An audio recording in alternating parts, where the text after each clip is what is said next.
La parole est à Monsieur Aurélien Pradier. Merci, Monsieur le Président, mes chers collègues, Monsieur le Ministre. L'école est notre bien commun. Si ce bien est commun au sein de la République, pour autant l'école n'est pas uniforme. Et je voudrais vous parler de l'école rurale. Vous en avez dit quelques mots tout à l'heure et je voudrais tâcher de vous faire compléter positivement votre réponse.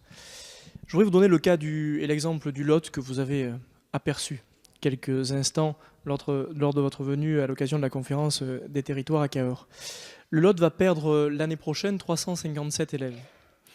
En estimation, ce sont 22 postes qui devraient être supprimés et les discussions commencent à s'engager avec le directeur départemental de l'éducation nationale.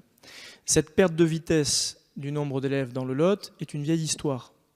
Nous ne pourrons pas la régler, nous, élus, acteurs des territoires, en l'espace de 2 ans, ni de 3 ans, ni de 5 ans. Il nous faudra au moins 10 ans pour inverser la vapeur profonde de problèmes démographiques, de problèmes d'attractivité. Or, entre-temps, notre école va se dégrader. Elle va se dégrader parce que nos budgets nationaux ont des contraintes, parce que vous, ministre de l'Éducation nationale, avez un budget à appliquer, avez un mécanisme à mettre en œuvre pour faire en sorte qu'il n'y ait pas trop d'enseignants devant les élèves. Et donc, au fur et à mesure du temps, nous allons affaiblir nos écoles et le cercle vicieux que vous connaissez par cœur et que les élus ruraux ici connaissent bien va se poursuivre.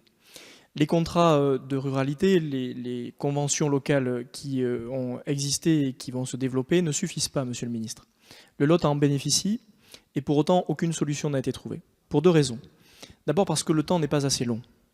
Ensuite parce que la protection qui devrait être faite des postes n'est pas suffisante. Il faudrait aller plus loin.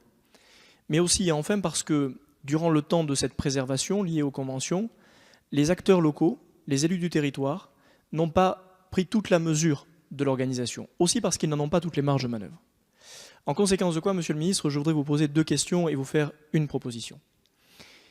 Êtes-vous prêt aujourd'hui à faire en sorte qu'il n'y ait plus de coupe sèche véritablement dans les territoires ruraux? Et enfin, lors de la convention territoriale qui s'est tenue à Cahors, le Premier ministre a annoncé une carte blanche laissée au territoire pour s'organiser en matière de services publics, et je finis sur ces mots.